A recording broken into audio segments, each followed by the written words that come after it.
Everybody, as usual, wants to sign a striker, a centre forward. Nobody's ruddy happy. And actually, out of nowhere, you know, roses growing out of concrete in what used to be a desolate market with no strikers. There are a few knocking about. Of course, there's the high-profile Victors, your Osimhens, your Gyökereses. There's the potentially unavailable Alexander Isak. There's the much coveted Liam Delap, who we've spoken about here on the channel yesterday or the day before. But also Hugo, or because he's French, Hugo Ekitike, scoring against Tottenham yesterday in the Conference League. That's his 20th goal of the season. He's got like 8 assists as well. The young player rebuilding his career after the incorrect move of going to Paris Saint-Germain. So, should teams be signing him? Who's looking for a striker at the moment? Arsenal, massively. Liverpool, because I think Darwin Núñez will probably go to Saudi. There were stories, certainly they want a striker. Chelsea, Manchester United, and there will be others as well, other top Prem teams. So that's the big 4 there. You could even say Tottenham for a rotation with Dom Solanke. I'm not entirely sure how much Hugo Ekitike will cost, but he is a young, desirable player, and we're going to look into his stats today. I'm going to quickly check his contract situation with Frankfurt in just a moment, but I'm going to show you his stats on Understat and X value, really well presented graphs essentially to give you an indication of how good this young man is and who should be signing him. And it's going to be a good video, guys, so thank you as always for joining me here on the channel, Football Yannick, and there's daily content here, of course. You are all welcome to subscribe. You're all welcome. We've got lots of new subscribers lately, so I'm very grateful for that. Why not become one of them and subscribe and hit the bell notifications icon? Right, I'm quickly going to pause the recording and check out his contract situation. Right, so here's his transfer marked for further context, guys. He's a 22-year-old right-footed attacker. He's got 3 years left on his contract. Transfer marked has him here as 55 million euros valued. Transfer marked sometimes undercooks it, and they go for a lot more. It's obviously dependent on what the market and the buying and the selling club are feeling at the time. Sometimes, you know, they overcook it. So let's just say he's £55 million, £50 million player. Centre forward, because he's got 4 years left on his contract. He's 22. He's having an excellent season. He is France under 21s international, despite being 22. I think he sneaks into that bracket, or there's an allowance.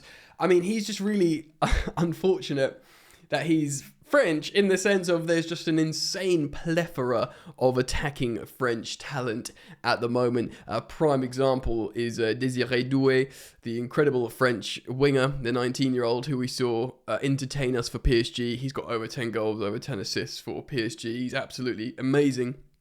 He's in the France under-21 side, and he's just absolutely incredible. Now, Hugo Ekitike, of course, he was at PSG. Incorrect decision in terms of his development. It was the Galacticos at the time. Went off to Frankfurt, has rebuilt his career, having an excellent season. He is a conventional centre forward. So, you know, you feel like obviously Ousmane Dembele's been playing down the middle for PSG, but he's not a striker. So who do you think? Thuram, they've got Kolo Muani. There's a space for like a really good French striker to emerge.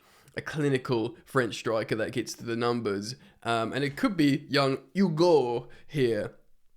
So that's his contract situation. 2029, 55 million quid. He's going to cost a bit, but you know, strikers are at a premium. Like I said, they were none, and then suddenly, you know, the Victors, the Isaks, now suddenly, you know, your Delaps, there are desired strikers from all round, and Hugo Ekitike is one of those, and of course lots of clubs looking for a striker. So we're going to check out his X value page now for reference.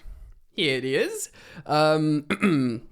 His performance spider chart here, an indicator. Incredibly good at shooting, great. He's a striker, it's good to hear. Good at assisting, good to hear. Pretty good at aerials, and really good at carries, which is dribbling, and you know, essentially. Recoveries, low, understandably. He's a striker, and passes low, which is probably a stylistic thing. If you look at his heat map,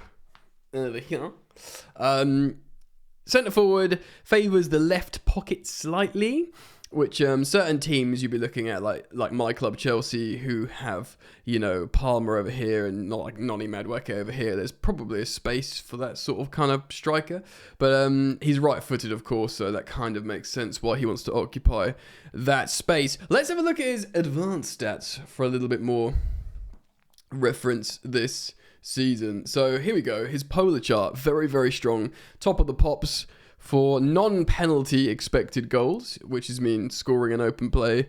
Yeah, like the best. And again with dribbles, the best. Expected threat from carries, which is dribbling, carrying the ball into the box essentially. And very, very strong with expected offensive value added, which again, passing, dribbling, shooting, assisting, just basically helps your team's attack massively. He looks really good and completes his dribbles, and his expected assists is great. Now, boys, girls, ladies and gents, you want your striker to score goals. 0.96 expected goals per 90. That puts him in the top 1% of strikers in Europe. And non-penalty, he's in the top 2% of strikers in Europe. A reminder, he's 22 years old, playing for Frankfurt. He's not like a starting striker for Barcelona or Real Madrid. And these are very, very strong stats indeed. So, you know, clubs who want a striker, Arsenal should take notice, you know, depending on the profile of what Chelsea want. Chelsea, Liverpool, Man United should really be seriously thinking about these guys. And again, top 2% for expected offensive value added. And progression, again, like we know, he's an amazing dribbler. Top 4% for dribbling. Strong for duels as well, 87th percentile. So really, really incredible numbers from Hugo Ekitike. And again, you know, scoring high-profile goals. He should end the season with strong numbers and essentially trending upwards. Probably right in the moment for a big move, essentially. I'm looking at him now. He's slightly overachieving his expected goals, it looks like, this season. Which is, oh no, sorry, that's last season. Oh, he's actually underperforming his expected goals pretty significantly. Here we go. This is, we've reached the first red flag. So this is kind of like Nicholas Jackson territory. So he's got an expected goals in the league of 19.72. Now, if you're a good striker, you should probably edge it on overperformance. So he should have 20 league goals. Now, this means two things. One, his finishing has let him down, despite his shooting metrics looking very strong. But his actual finishing, like, you know, obviously you might be getting shots on target, but just not tucking them away. But he's getting himself into a lot of high-value scenarios. So kind of similar to Nico Jackson. Actually, with Enzo Maresca saying, I want a player really similar to Jackson, which a lot of Chelsea fans are like, we'd rather a different style, an alternative to Jackson for two different options.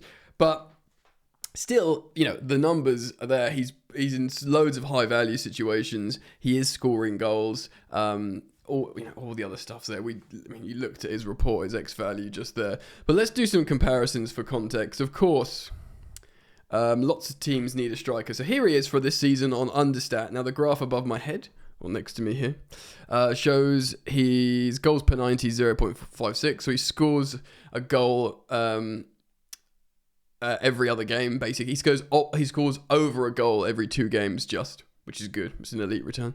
Anything above that's good. But yeah, underperforming his XG slightly. So if he improves his finishing, he'll be incredible numbers. He takes 4.16 shots per 90, which is anything 4 shots and above for an attacker is a high volume of shots, which is good. And these are very strong stats, yeah, generally. So for reference, we're going to compare, I think. So let's just, for the sake of Chelsea first, look at Nico Jackson. There you go, Nico Jackson's in the blue. He's under for pretty much everything except assists per 90. And Jackson is recognised as a really important player for Chelsea who helps the attack loads. And some of it's not stats, it's sort of other underlying numbers and unquantifiables.